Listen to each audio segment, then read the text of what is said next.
Pengumuman penting langsung disampaikan oleh Mensos Risma untuk RT, RW, Lurah, KPM hingga pendamping sosial seluruh Indonesia mulai bulan Juni 2024. Seperti apa informasi lengkapnya, ikuti videonya sampai selesai, jangan di-skip supaya kalian tidak gagal paham dalam menyerap informasinya. Assalamualaikum warahmatullahi wabarakatuh. Selamat pagi dan salam sejahtera bagi kita semua. Shalom, Om Swastiastu, Namo Buddhaya, salam kebajikan. Rahayu. Yang saya hormati Bapak Ibu sekalian, dari LAN, dari Ombudsman, dari Satgasus, dan dari KPK, dan dari teman-teman udah dari LAN, sudah saya sebutkan, dari pemerintah daerah semuanya se-Indonesia yang saat ini mengikuti kegiatan pada hari ini, dan rekan-rekan Kementerian Sosial serta rekan-rekan media yang saya hormati. Jadi sesuai yang diamanatkan di dalam Undang-Undang Nomor 13 Tahun 2011 tentang fakir miskin, diamanatkan bahwa usulan penerima bantuan sosial itu diusulkan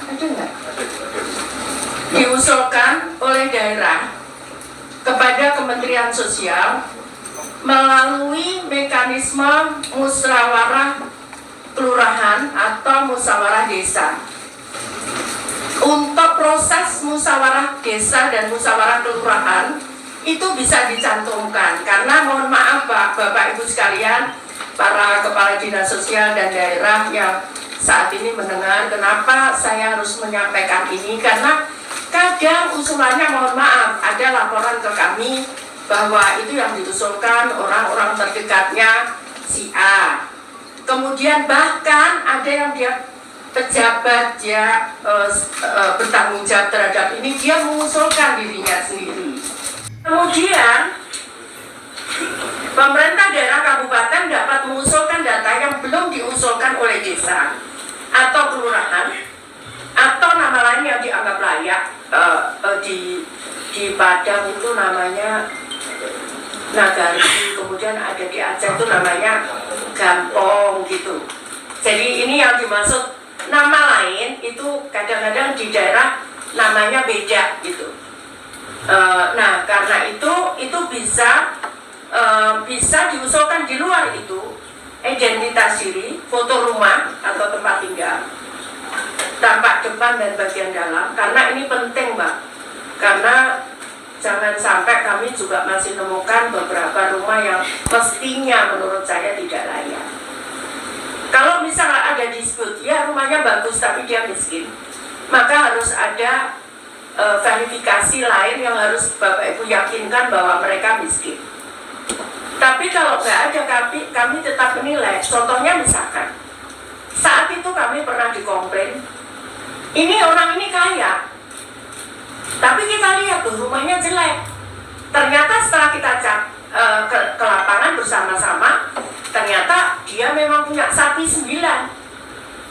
Dia ngakui bahwa dia nggak suka, nggak mau memperbaiki rumah. Tapi dia memang punya sapi 9. Tapi akhirnya dia yang bersangkutan mengundurkan diri. Nah kemudian titik koordinat rumah.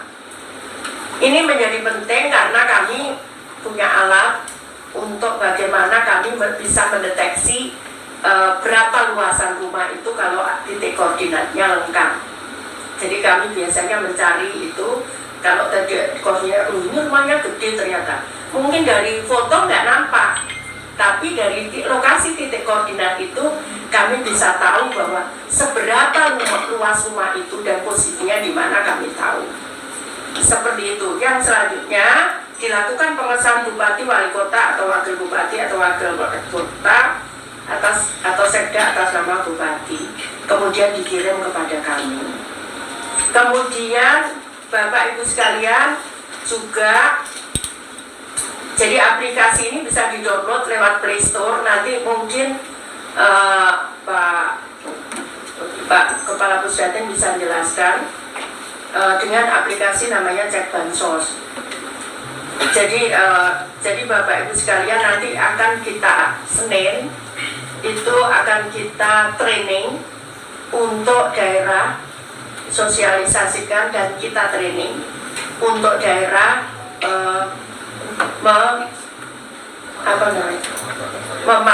bagaimana memanfaatkan aplikasi ini. Jadi sekali lagi ini semua akan tahu sebetulnya nama si A misalkan di penerima bansos ini usulan siapa. Kalau Bapak Ibu sekalian tidak ingin misalkan, oh ya Risma ini sudah nggak layak, maka Bapak Ibu sekalian juga bisa mengusulkan itu menjadi tidak layak.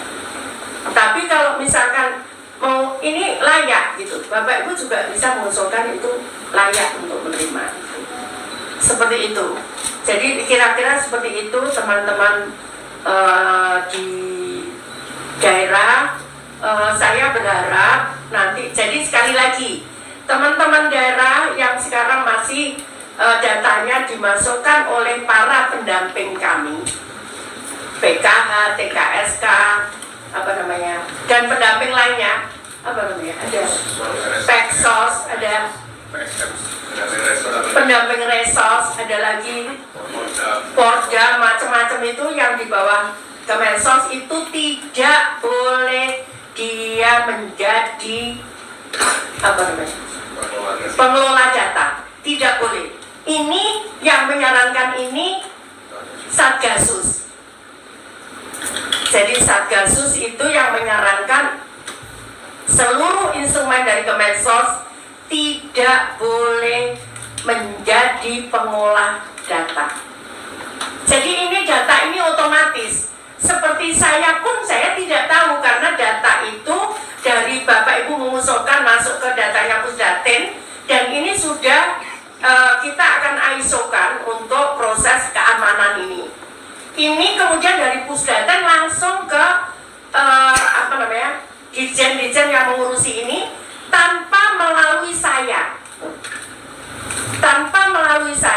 Nah kemudian diusulkan ke keuangan, dan itu semua by teknologi, bukan lagi gunakan hard copy untuk keamanan itu. Jadi seperti itu kira-kira Bapak Ibu sekalian, teman-teman dari daerah, mohon dimaklumi karena sekali lagi ya kalau kita kemarin naik kelas 1, kita pengen kan naik kelas 2 supaya lebih baik lagi. Nanti ke depan kita pengen naik kelas 3, asal itu sesuai dengan aturan dan peraturan yang ditetapkan. Jadi peraturan Kemensos 73 2024 tentang aplikasi ini itu juga saran masukan dari beberapa tadi yang saya sampaikan, KPK, BPKP, Satgasus dan Ombudsman kepada kami. Seperti itu kira-kira Bapak Ibu sekalian yang ingin saya sampaikan. Jadi kami sudah, ini yang menjadi terus terang beban saat saya membaca undang-undang ini. Jadi sekarang sudah clear. Menurut saya tidak ada, kalau kita bisa mendownload foto-foto ini juga paling di desa itu cuma berapa, paling geserannya nggak sampai 10-20 tiap bulan geserannya. Misalkan meninggal mau diusulkan ahli warisnya, itu kan paling yang meninggal berapa dari sekian penerima itu. Artinya tidak berat untuk menggunakan aplikasi ini melalui mobile apps. Jadi tidak berat menurut saya. Seperti itu kira-kira. Ada yang kurang? Oh ya, ada video 2 menit yang ini kami sampaikan. Tolong silakan.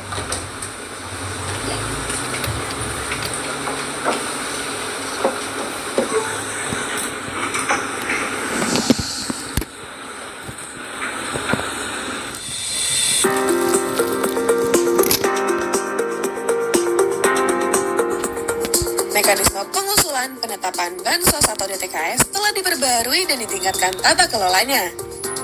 Peningkatan tata kelola dimaksudkan untuk Bansos lebih tepat sasaran, dengan mengingat bahwa pemerintah daerah telah menunjukkan partisipasi yang baik dalam pengusulan menggunakan teknologi informasi melalui aplikasi 6NG.